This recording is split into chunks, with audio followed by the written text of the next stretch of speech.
So one of the things about that Google API that we just got done talking about is that is an amazing amount of free resource for us.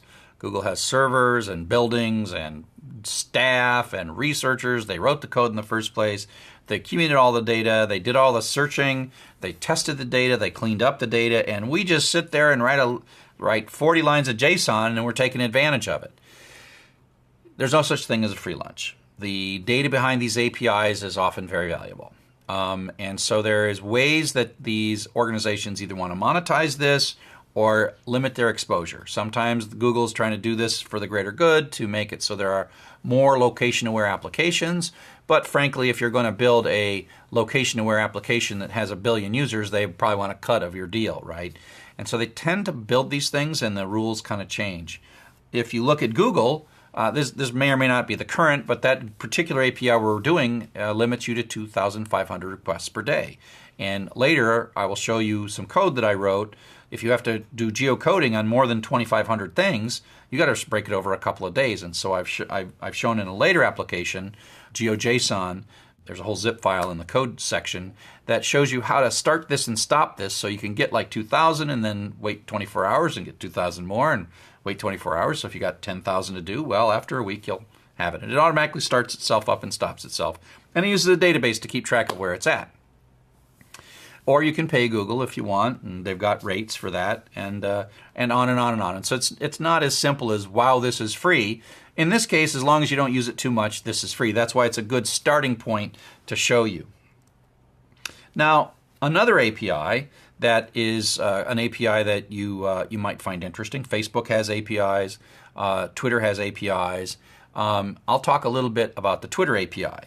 Now, the thing about the Twitter API that's different is the Google API said from your computer you can only get 2,500 requests. But for the Twitter API, you get 0 requests unless you are authorized. And so this is a situation where there is a required authorization. And it's kind of like what you do in your browser or on your phone where you log in first and then you can use this application as much as you want. In this case, you can log in and then use this API.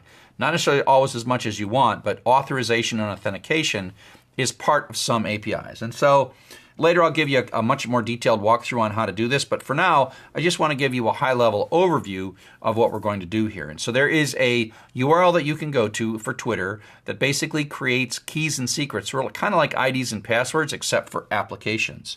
And so once you know how to authorize your URLs, you have documentation for the API on Twitter that you can use. And so here's like the rules for the Twitter, the tweets API, how you can go find the API.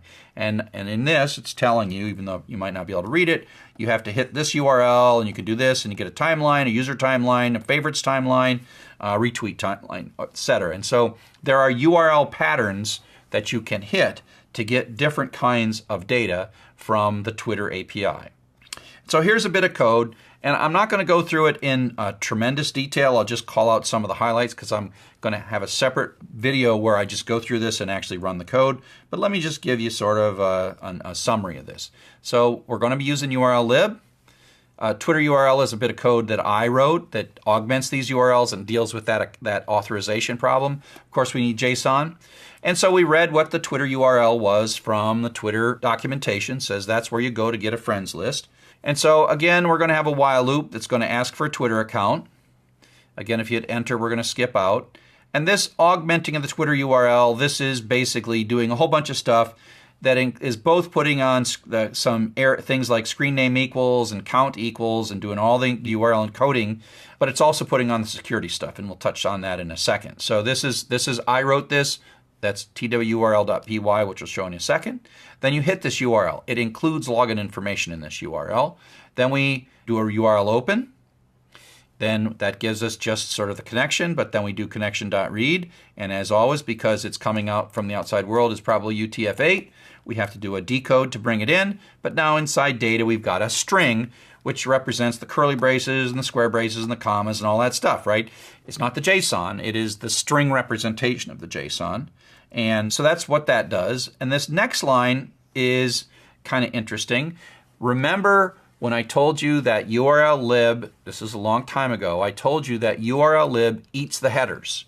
You don't get the headers. But on all these request response cycles that we've been doing, we've been getting headers all along. So it turns out this is the line of code that you use to get the headers. And so the data comes in, you do connection.read, that gets you the body. And then if you say connection.getHeaders, that's a method inside connection. It had the headers all along and it kept them. And you said, give me these headers and give them back to me as a dictionary. Now, if you look back at those headers, they're a bunch easily represented as key value pairs.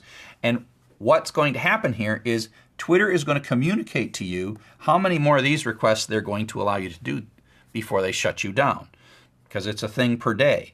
And the name of the header is x-rate-limit-remaining, and that gives you a number that's like 12, 11, 10, 2, 1, 0. And if it's like 0, you better stop, right? Because they're basically saying, they'll tell you when you retrieve this how many more of these you can do. And in this particular one, I think you only got like 15 a day or something like that. And so what we can do is we can print this out, so how many you've got. And so that just prints out the number that's left.